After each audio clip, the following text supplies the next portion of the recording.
Meu nome é professora Cida, leciono a matéria de Comunicação e Língua Portuguesa, no curso técnico em Transações Imobiliárias da Escola Técnica Rema. A nossa aula hoje é sobre a linguagem como instrumento na ação. Sem a linguagem, futuro corretor, você seria incapaz de conquistar clientes, negociar, enfim, não daria.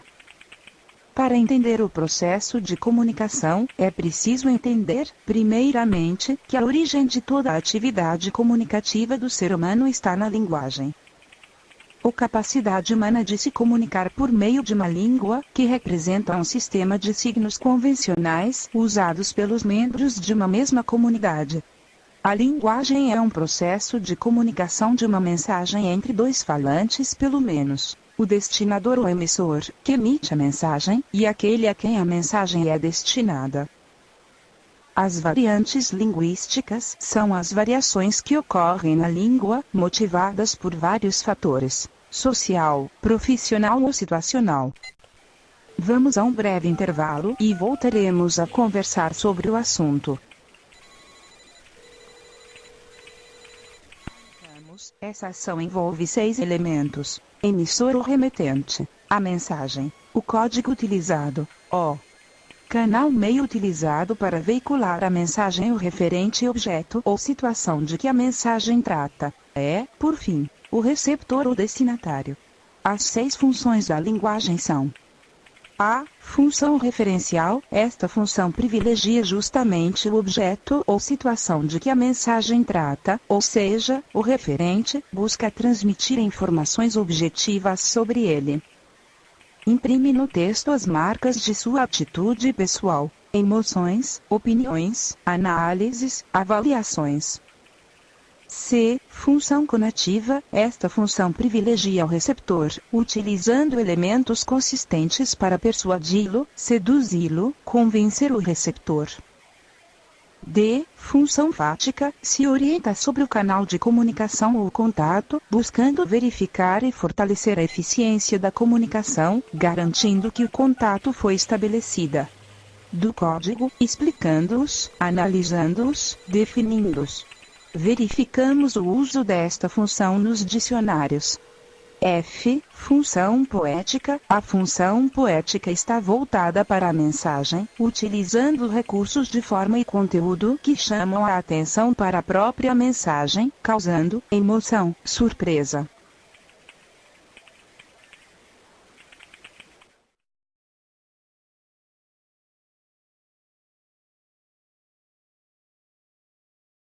Matéria de Comunicação e Língua Portuguesa, no curso técnico em Transações Imobiliárias da Escola Técnica Rema.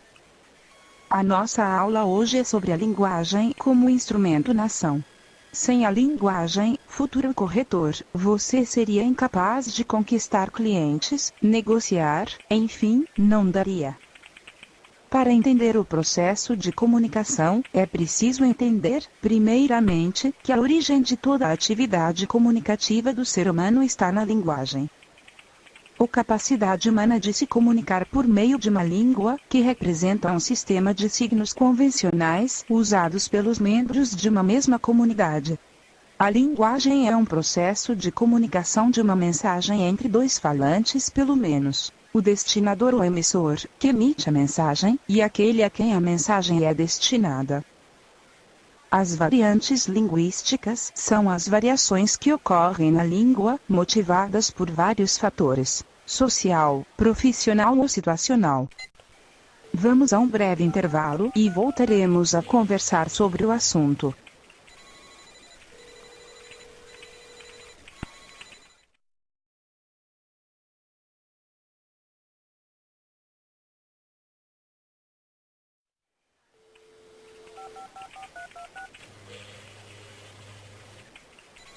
Bom pessoal, voltamos mais uma vez e vamos falar sobre a comunicação na imobiliária. Como você se comunica na escrita e verbalmente? Na comunicação empresarial escrita, deve prevalecer o uso da norma culta, a objetividade, a clareza e a concisão, numa preocupação primordial com a eficácia e a exatidão. Na redação comercial é preciso haver clareza, concisão, coerência, consistência e propriedade no uso das palavras. Carregue sempre o seu dicionário. Quero aproveitar para indicar o livro de comunicação empresarial disponível em nossa biblioteca. Bom, pessoal, por hoje é só.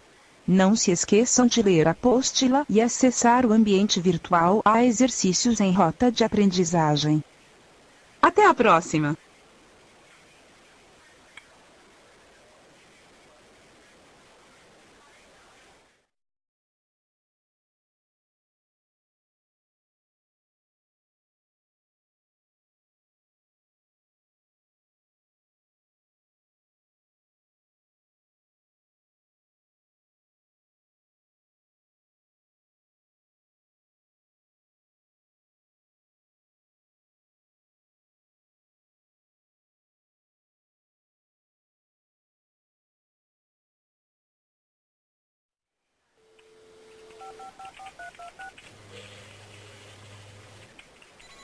O texto é produzido através da organização de palavras que se unem, adequadamente, umas às outras. Assim, os termos vão formando uma oração, e as orações vão constituir períodos. Essa união ou ligação entre os elementos de um texto deve apresentar um sentido lógico, coerente. Um texto torna-se bem construído e coeso quando usamos os elementos gramaticais ou coesivos, conjunções, pronomes, preposições e advérbios, no interior das frases. Portanto, a coesão refere-se à forma ou à superfície de um texto. Ela é mantida através de procedimentos gramaticais, isto é, pela escolha do conectivo adequado na conexão. A coerência resulta da relação harmoniosa entre os pensamentos ou ideias apresentadas num texto sobre um determinado assunto. Refere-se, dessa forma, ao conteúdo, ou seja, à sequência ordenada das opiniões ou fatos expostos. Não havendo o emprego correto dos elementos de ligação conectivos, faltará a coesão e, logicamente, a coerência ao texto. Bom, pessoal, leiam a apostila Rota de Aprendizagem, façam os exercícios propostos e até a próxima aula. Um abraço a todos.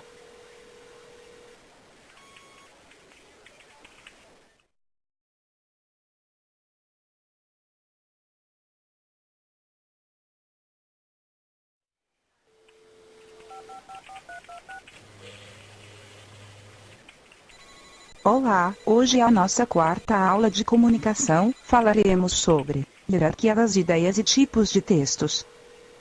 O texto narrativo relata as mudanças progressivas de estado que ocorrem com as pessoas e coisas através do tempo, existindo sempre uma relação de anterioridade e posterioridade. Na narração sempre se relata um fato, um acontecimento, do qual participam personagens. Aquele que conta, que narra o acontecido é denominado narrador. Percebe-se o predomínio das frases verbais, indicadoras de um processo ou ação. Além da presença do narrador, do fato relatado e dos personagens, acontece dentro de um espaço de tempo. O personagem principal é chamado protagonista. Você pode observar isso nas novelas, em que sempre há um personagem principal, o protagonista. A descrição é o que chamamos de retrato verbal de objetos, pessoas, cenas ou ambientes. Ela trabalha com imagens, permitindo que o leitor visualize o que está sendo descrito. O texto dissertativo se caracteriza pela defesa de um ponto de vista, de uma ideia, ou pelo questionamento acerca de um assunto determinado. Predomina a argumentação. Na redação há introdução, desenvolvimento e conclusão. Bom, pessoal, leiam a apostila, acessem o AVA, façam os exercícios e até a próxima.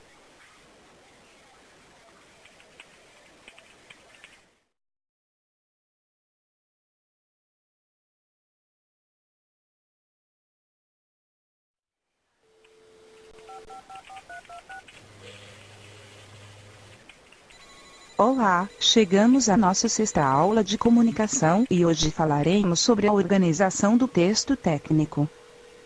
Entende-se como redação técnica textos que se destinam a informações sobre o uso de alguma norma ou instrução. A redação técnica se divide em oficial, comercial e científica. A redação oficial se refere às comunicações oficiais emanadas do poder público, ofício, exposição de motivos, o aviso, o memorando oficial, etc. A redação comercial é utilizada no comércio e na indústria cartas comerciais, memorandos, circulares. Na redação científica, se incluem as dissertações, os ensaios, as monografias, relatórios. Já o termo redação empresarial é utilizado para designar a reunião de duas áreas, comercial e bancária. No que se refere à linguagem, os documentos técnicos apresentam características básicas. Ela deverá ser clara, harmônica e objetiva, procurando oferecer comodidade ao destinatário. Elemento fundamental da comunicação técnica. Essa modalidade de redação deve possuir o que chamamos qualidade de estilo, constituído pelos seguintes elementos: harmonia, clareza objetividade. Timbre, quanto aos ofícios, deverá constar sempre na parte superior dos documentos de comunicação, visando a identificação do órgão emissor. Na elaboração de carta, considera-se o mesmo princípio e deverá ter as mesmas características do ofício referência ou ementa. No ofício deve ser alinhado a 2,5 cm da margem esquerda e 2 espaços abaixo do índice número, ou localizar-se do lado direito abaixo da data, desde que não ultrapassem a metade da folha.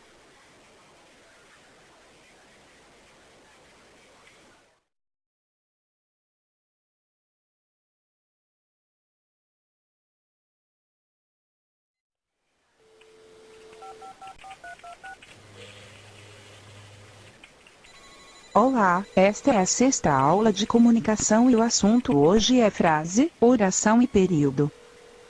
A parte da gramática normativa que estuda as relações entre as palavras na oração e as relações das orações no período denomina-se sintaxe.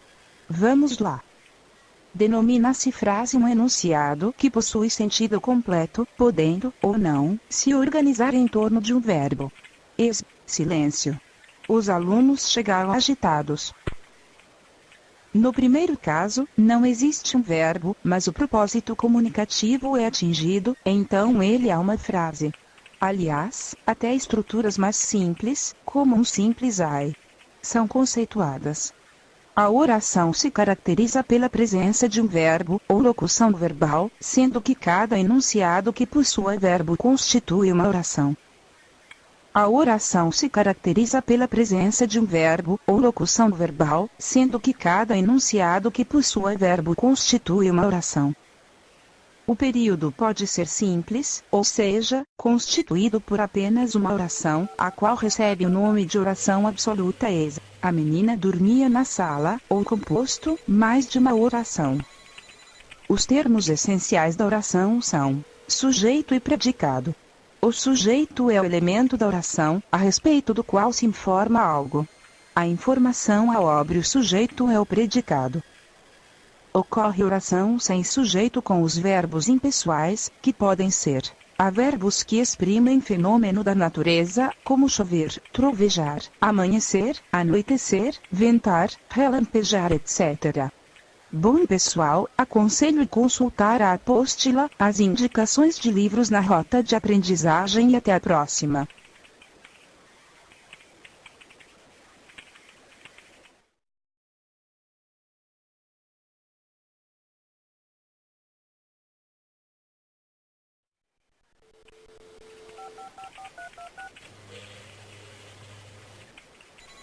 Olá, chegamos à nossa última aula de comunicação e hoje falaremos um pouco sobre o novo acordo ortográfico. A língua portuguesa para fins de estudo divide-se em 3 partes: fonologia, morfologia e análise sintática. Fonologia é a parte da gramática que estuda o fonema, do grego, fonologia estudo.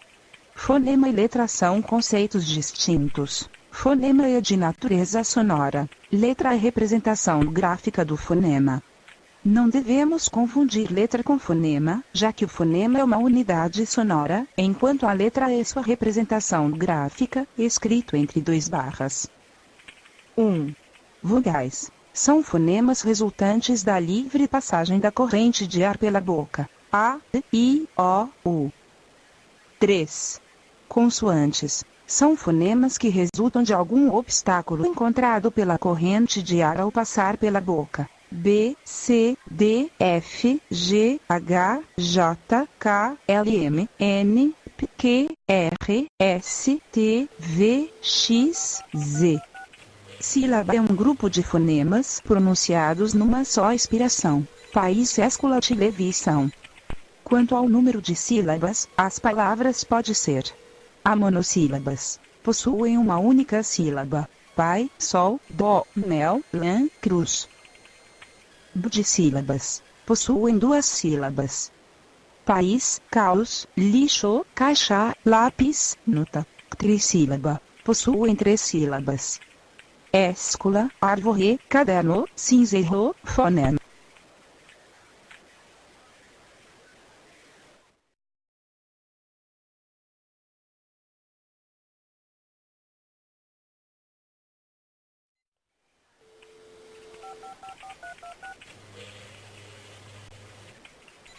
Ditongo é o agrupamento de uma vogal e uma semivogal ou vice-versa na mesma sílaba. Régua, carre, luas, herói, sábio, pastéis. Tritongo é o encontro de uma semivogal ou uma semivogal na mesma sílaba. Uruguai, enxaguou, Paraguai, quais. Hiato é o encontro de duas vogais pertencendo a umas sílabas diferentes. Saúde, sai da região autônoma, sa região autônoma, enjoo, milância. Encontro consoantal é o agrupamento de fonemas consonantais numa palavra, sem que entre elas haja vogal. Prato glossas digno ritmo. Dígrafos é o grupo de duas letras que representam um único fonema. A palavra crase provém do grego krasis e significa fusão, junção. A crase nada mais é do que a fusão da preposição a com o outro a. Sempre que a regência do termo antecedente exigir a preposição a e o termo posterior admitir o artigo definido feminino ou as, ocorrerá a crase. Amanhã devo ir à praia. Se o termo antecedente não exigir a preposição a, ou o termo posterior não aceitar o artigo definido feminino a, ou as, a crase não ocorrerá. Veja, conheço a cidade. Nesse exemplo, não ocorre a crase porque o verbo conhecer não exige a preposição a. Lembre-se de que quem conhece, conhece alguém ou alguma coisa, verbo transitivo direto. Logo, temos, no exemplo, um único ao artigo definido feminino a, que determina o substantivo cidade. O diretor fez referência a ela.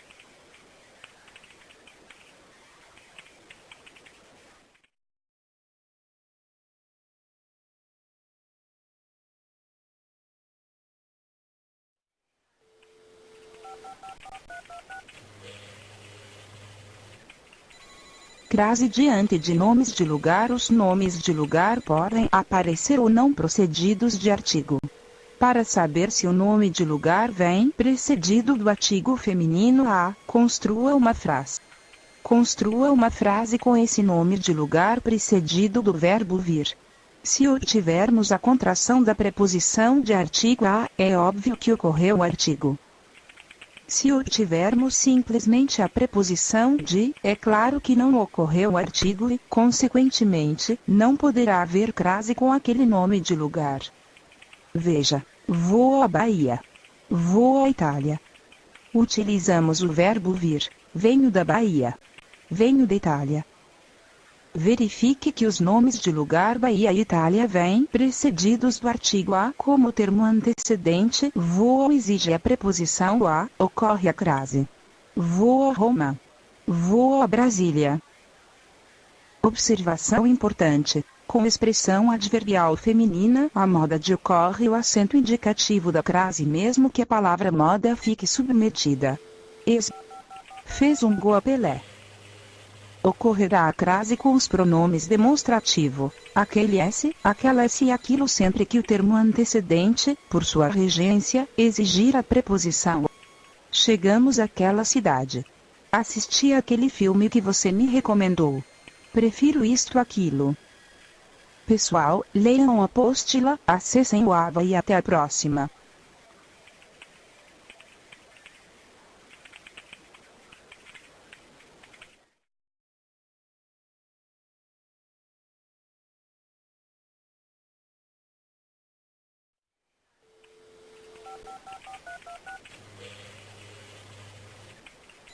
Olá, hoje falaremos nas mudanças da língua de acordo com o novo acordo ortográfico. O alfabeto passa a ter 26 letras. Foram reintroduzidas as letras K, W e Y. O alfabeto completo passa a ser A, B, C, D, E, F, G, H, I, J, K, L, M, N, P, Q, R, S, T, U, V, W, X e Z. As letras K, W e I, que na verdade não tinham desaparecido da maioria dos dicionários da nossa língua, são usadas em várias situações. A na escrita de símbolos de unidades de medida, km quilômetro, kg quilograma, w not. B na escrita de palavras e nomes estrangeiros e seus derivados, show, playboy, playground, windsurf, kung fu, yin, yang, William, Kaiser, Kafka, kafkiano. Não se usa mais o trema, sinal colocado sobre a letra U para indicar que ela deve ser pronunciada nos grupos G, Gi, Q, quinta-feira. Atenção! O trema permanece apenas nas palavras estrangeiras e em suas derivadas. Exemplos: mulher, mulheriano. Não se usa mais o acento dos ditongos abertos em e o das palavras paroxítonas, palavras que têm acento tônico na penúltima sílaba. Exemplo: alcateia, androide, apoia, apoio, boia, colmeia, coreia, dibiloide. Epopeia, epopeia, estoico, estoico, estreia, estreia. Atenção! Essa regra é válida somente para palavras paroxítonas. Assim, continuam a ser acentuadas as palavras oxítonas terminadas em eis, el, els, oi, ois. Exemplos: papéis, herói.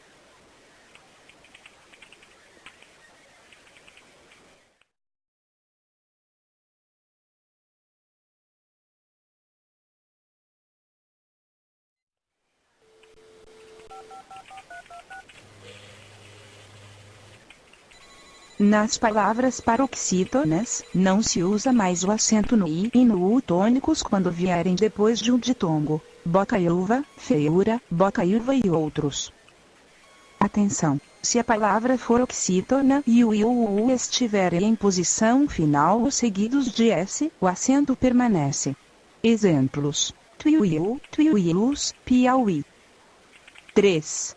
Não se usa mais o acento das palavras terminadas em e ou os. Abençoo crê em verbo crer, crê em verbo dar. Dou verbo doar, enjoo, lê em verbo ler, magoo verbo magoar, perdoo verbo perdoar, povoou verbo povoar. 4. Não se usa mais o acento que diferenciava os pares para, pelas, pelos, pelos, polos, pulos e pera. Permanece o acento diferencial em pode, pode. Pode é a forma do passado do verbo poder, pretérito perfeito do indicativo, na terceira pessoa do singular. Pode é a forma do presente do indicativo, na terceira pessoa do singular. Exemplo: ontem, ele não pôde sair mais cedo, mas hoje ele pode. Permanece o acento diferencial em por. Por é verbo. Por é preposição. Vou pôr o livro na estante que foi feita por mim. Permanecem os acentos que diferenciam o singular do plural dos verbos ter e vir, assim como de seus derivados manter, deter, reter, conter, convir, intervir, advir, etc. É facultativo o uso do acento circunflexo para diferenciar as palavras forma a forma. Em alguns casos, o uso do acento deixa a frase mais clara. Qual é a forma do bolo?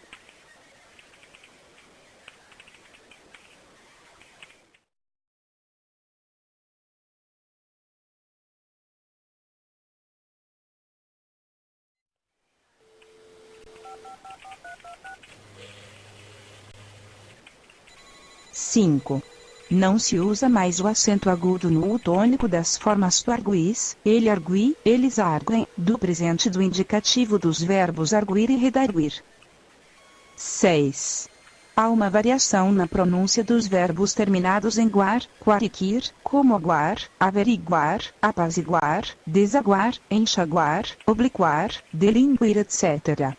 Esses verbos admitem duas pronúncias e algumas formas do presente do indicativo, do presente do subjuntivo e também do imperativo. Veja. Se forem pronunciadas com a ou i tônicos, essas formas devem ser acentuadas. Exemplos. Verbo enxaguar. Enxago, enxáguas, enxágua, enxaguam. Enxague, enxagues, enxaguem. Ver. Verbo delinquir. Delinquo, delinques, delinque, delinquem. Delinqua, delinquas. Se forem pronunciadas com o tônico, essas formas deixam de ser acentuadas. Verbo enxaguar. Enxago, enxáguas, enxágua, enxaguam. Enxague, enxagues, enxaguem. Verbo delinquir. Atenção! No Brasil, a pronúncia mais corrente é a primeira, aquela com i tônicos.